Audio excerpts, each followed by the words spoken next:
in this film, so you're looking into the notion of hope nowadays.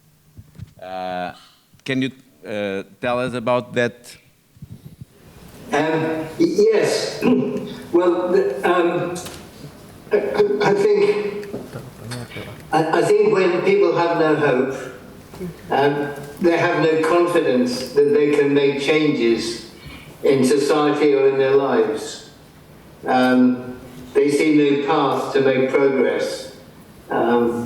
They see the odds against them as too great, and they have no belief in their own power.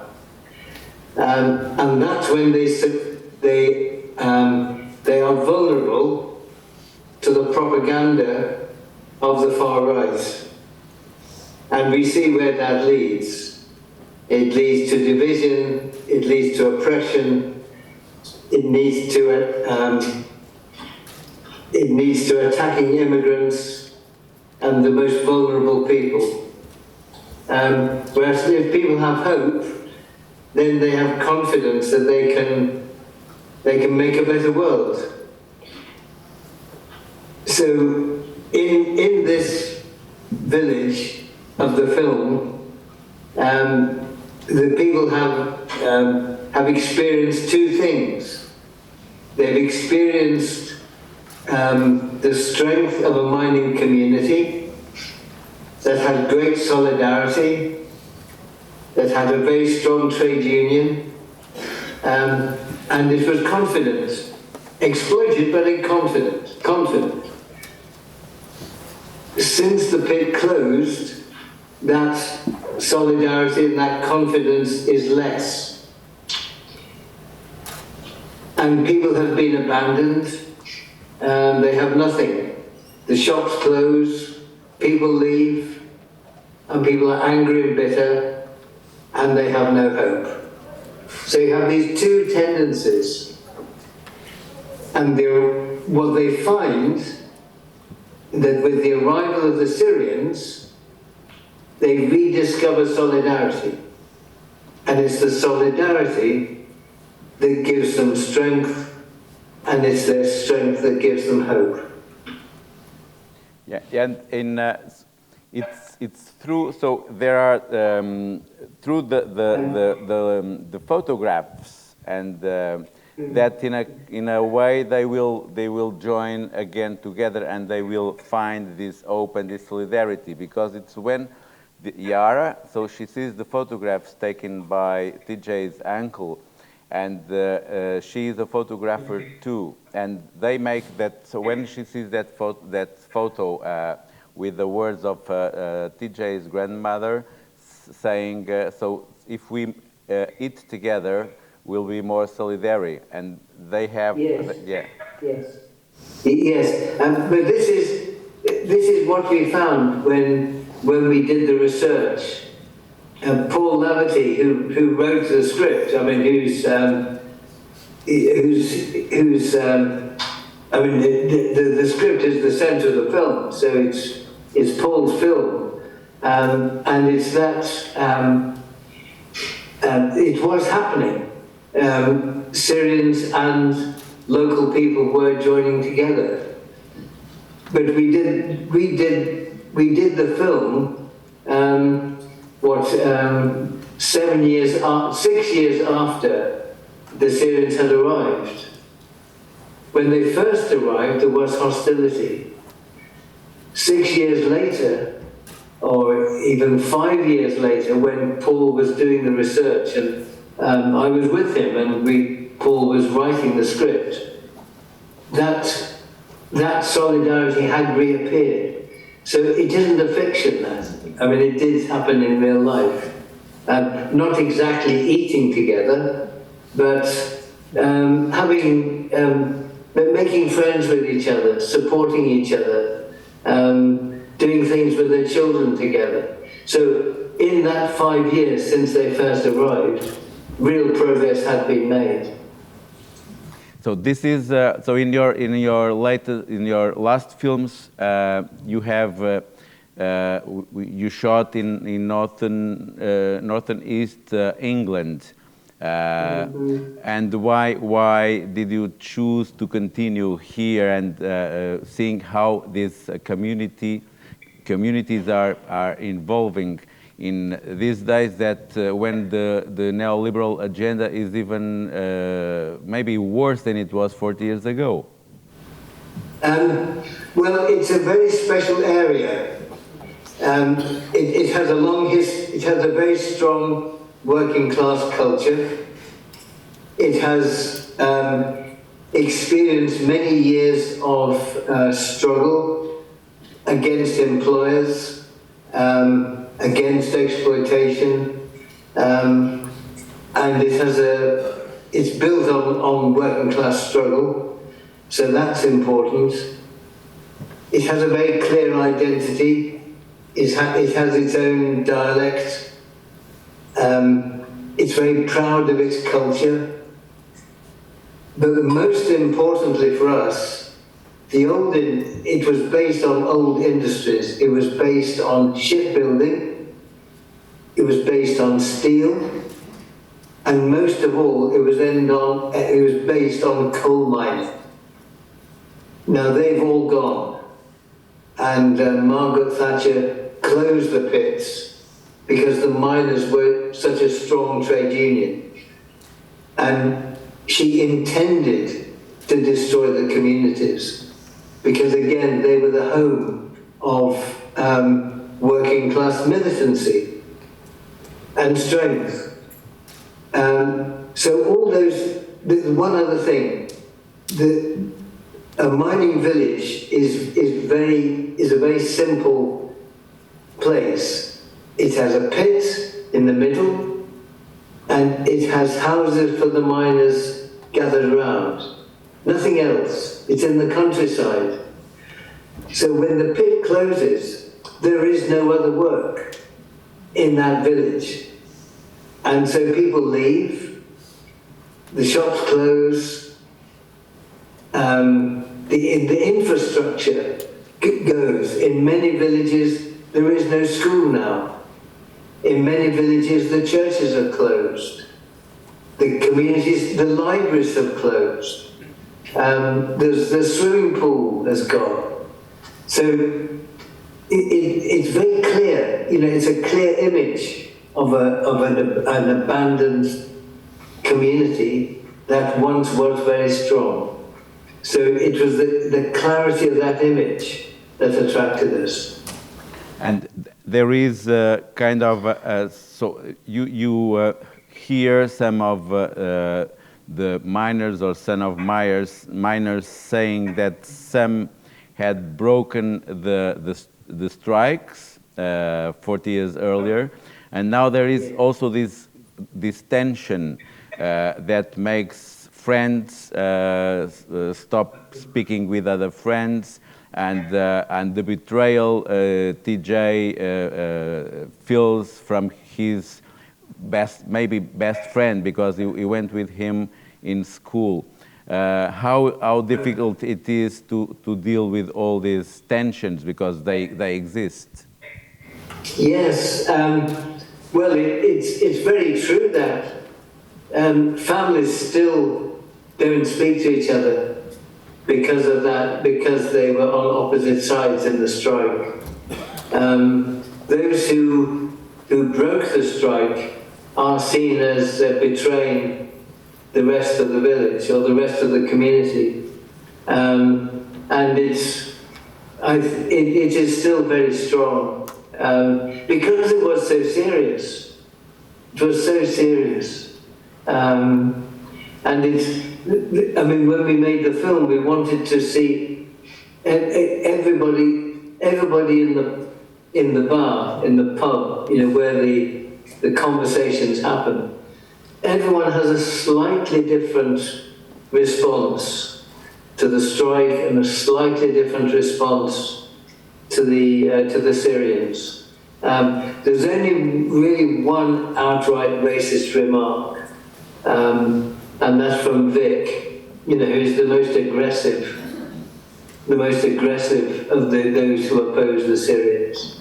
And that's right at the end, where he talks about our kind and our people. The rest are you can see they are vulnerable to racism, and but they're not in, and their act is racist, but it shows how easily people or how people fall victim to accepting racist positions, racist attitudes. At least that was our intention. I don't know if it works. But then, it's very, very moving when they make the Syrians make the banner and offer the banner to the locals. Yes, yes. I mean, we found this. We found the Syrians were the most generous people, really generous. And an interesting thing happened because to begin, all the Syrian families in the film live in that area. They live very close. And to begin with, they hadn't been in the film before. It was a very different idea for them to join in. You know, it was not part of their experience. And so they were very shy.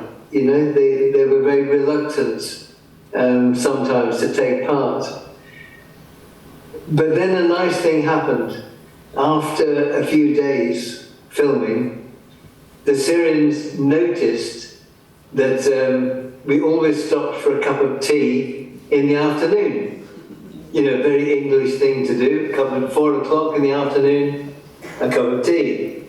So a few days later, 2 of the Syrian women brought some cakes for when we had tea.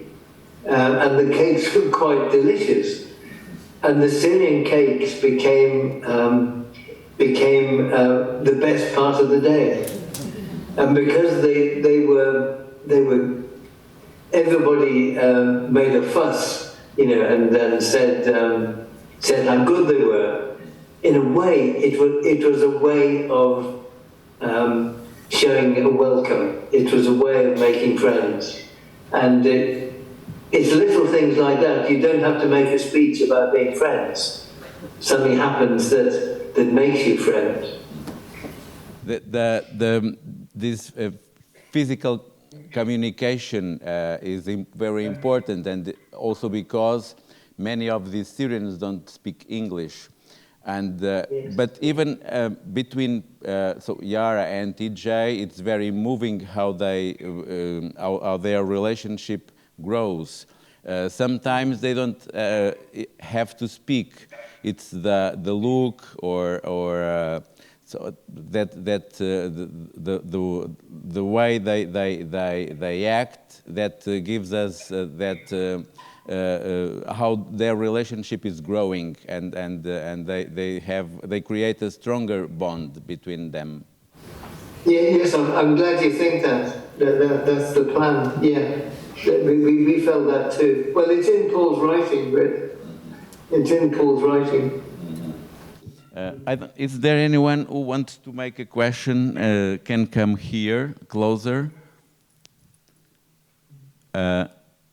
Is there any? Okay.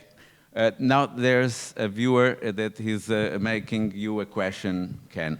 Very good, excellent. Can I say thank you for speaking English? Yeah. I'm very impressed. My Portuguese isn't up to it, but thank you for speaking English. Thank you. Well, thanks, Ken, for this opportunity to see your film. And it's beautiful on a day when Suella Braverman is finally gone. The symmetry is very sweet. I wanted to ask you a question about directing actors. And what's the difference between, I mean, you obviously have an amazing skill of bringing out these knockout performances over the decades. I can't think of any film that I've seen of yours that doesn't have a character at the middle of it who's just regular folk. Like not, I mean, you know, most of the films, I'm apart from Cillian Murphy. And that was my question. What's the difference between directing somebody like Cillian Murphy and directing all these regular folk that you make blossom, I think? I mean, it's the same. Is it? It's exactly the same. The most important decision after the script is the most important decision. The second most important decision is who is going to bring it to life. And we see everyone who might be suggested, everyone who might be suitable, everyone with the similar background to the character, all the actors from the area, people who have maybe a comic, maybe a musician, people who do ordinary jobs. We see everyone. There's everyone who is suggested. And we try them out with little improvised scenes that everyone knows and can do. And then you get to see who can do it, who is good, who the audience care about, and you want to listen to them, you want to watch them, and then we improvise the little relationships that exist before the film starts. So in this film, TJ, Dave Turner, he was a fireman, and then he worked for the Firemen's Union, and then he retired in his early 50s, and he ran a pub, and he knows the area very well as a fireman. He just knows how people think. He was quite politically active as a young man, but he doesn't do it so much now. You know, like TJ, people lose hope. So he was he's a very sensitive man, you know. So his main rehearsal was taking the dog for a walk. So he walked the dog for 3 months, 2 or 3 times each week, and he and the dog became great friends. And then we film in sequence. So the first day of shooting is a flashback. When he meets the dog, that's the first thing we shot, and then we film the scene. We shoot the film in sequence, you know, in chronological order. The cast don't know quite how the story will end. They know what's going to happen in the next 2 or 3 days if they need to.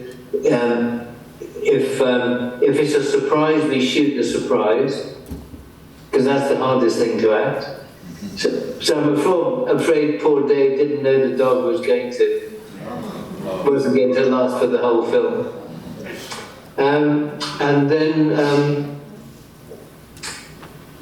And then it just unfolds, really. And the main thing is to create an atmosphere in which people feel confident and are prepared to open themselves and be vulnerable and trust their instinct. And that was true of Cillian Murphy, as much as it was true of Dave Turner. And of course everyone is treated exactly the same, because you're a team. You know, and the confident, and also to know that whatever they do, it's okay. Even if they make a total mess of it, they see the director make more messes than anyone else, so that's okay. And so it has to be enjoyable. We try to shoot quite quickly so that nobody gets bored waiting around, because waiting can be very tiresome if you're making a film, because you lose energy, and sustaining energy is very important. So we don't work very long days. We don't work 12 hours, you know, like some films, or 10 hours. We try to keep to an 8 or 9 hour day, so that people can generate energy and not get totally wiped out.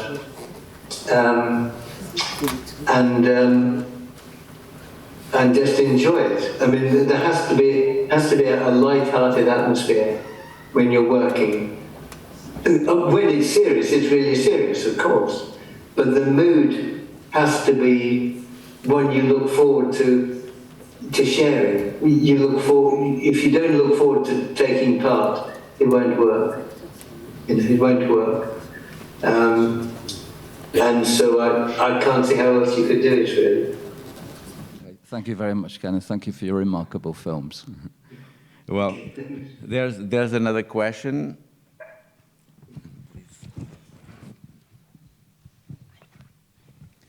Hi, hello. I'm sorry for the swollen face because I cried a lot during the film. Thank you for your time. You mentioned it, and also the film shows it a lot about losing hope and the struggle not to lose hope. So I was going to ask you, like, as a person who has been here for quite a while, and at the moment that we are living in the world right now, what would you say, what would your advice be for young people not to lose hope? I think take part in the struggle, because if you work with people like you, who see the need for change and can see on what changes need to happen, you'll find you're one of many. And I think if you work with good people alongside you, you support each other, you have a project, you can see the possibility of change, and then you grow and you become confident and you become stronger. And you share the friendship, you share the comradeship. And people get depressed when they're on their own. And people, I think in my experience anyway, people look forward to seeing each other, to joining in a common cause, and people find something to smile about and look after each other. And if you join in the struggle, you find good people, because it's the ones who are active, who make a commitment, who are the ones who give you strength. And the ones who sit on their own and just watch the television or read the right-wing press, of course you get depressed, because that's all you hear. But join in, take part, and obviously you've got to choose. I mean, there'll be some who are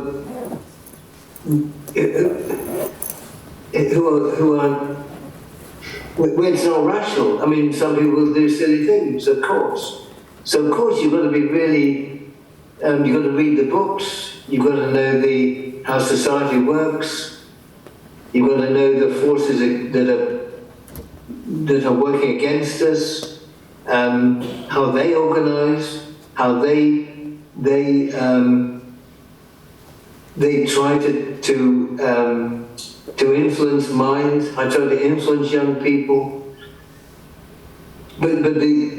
so I mean, if you can see your way through that jungle and find the ones who are principled, who understand the way the world is, who are good people, who give you strength, who have a serious plan.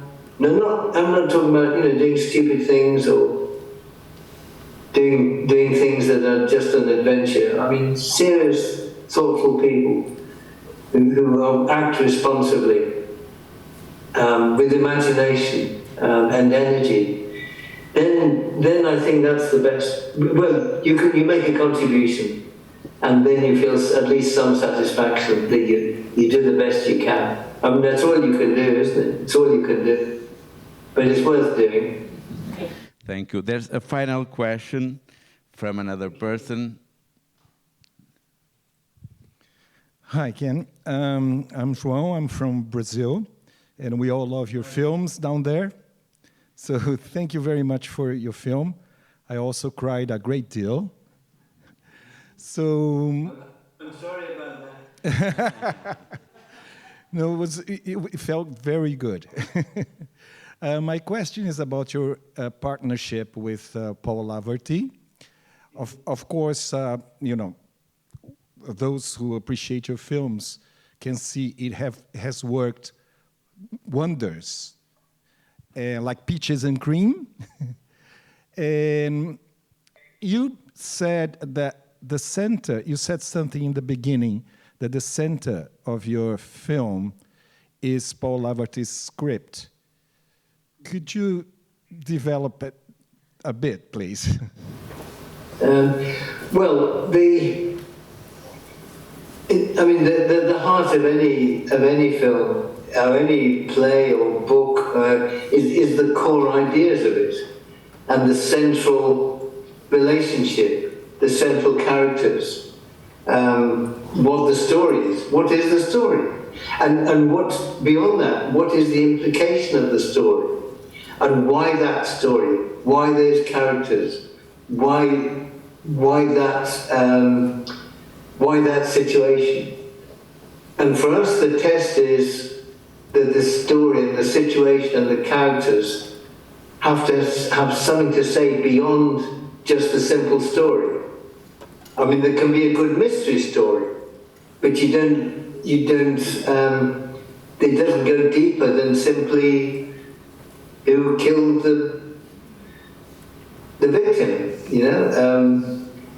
And I think what we've tried to do is to find stories that shine a light. Just tell the story, but within the story there's a reflection on the way the world is, on how it works, on the structure of how society works. And if we get it right, the story is very simple, but the root goes deep. I mean, it's like, you know, it's like a carrot, really. I hadn't thought of that before, but it's like a carrot, you know. It's the little bit at the top is very little, but there's a long bit underneath. And if you get the story right, it's a bit like that.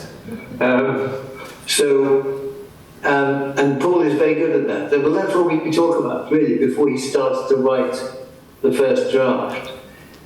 And because we've worked together so long, and we've worked together now for 30 years. 30 years, I mean, it's a lifetime. We see the world in the same way.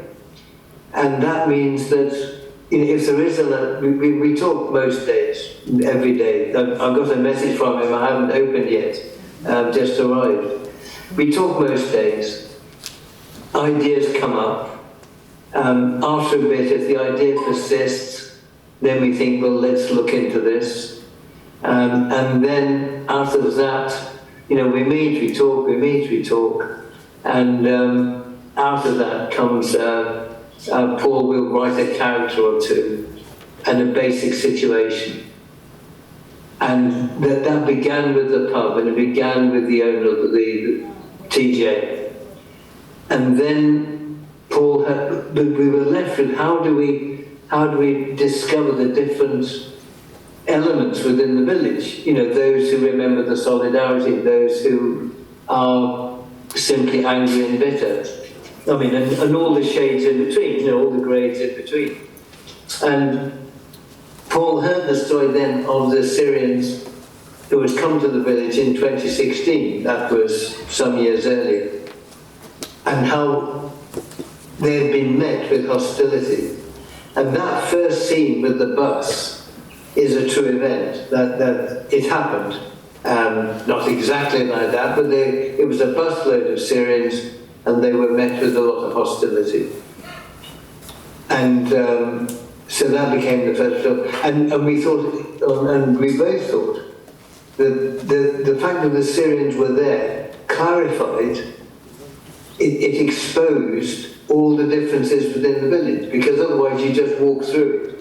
You don't see those different elements. But once that's happened, everybody takes a position. And it's the position they take that clarifies all those different perspectives and experiences and prejudices and enthusiasms and so on. So you get Lara, you know, the activist young woman, who in real life is Claire Rogerson, who in her real life worked for an organisation that counteracts right-wing ideas in young people in the area. You know, that's who she is. And that really clarified it. You know, the Syrians arriving actually exposed all that. So that was Paul's idea. And then after that, that was the core of the story. And then after that, then the details fill in. You know, but that's the essence of it. And all you had to do then was tell the story. I don't know if that makes sense, but that's the thought. Well, thank you a lot, Ken. And the film will open this week, and we wish a great success to it.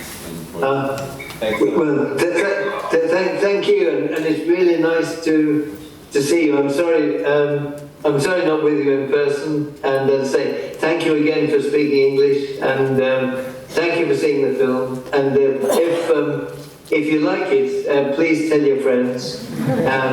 And we say, if you didn't like it, just don't tell anyone. Okay?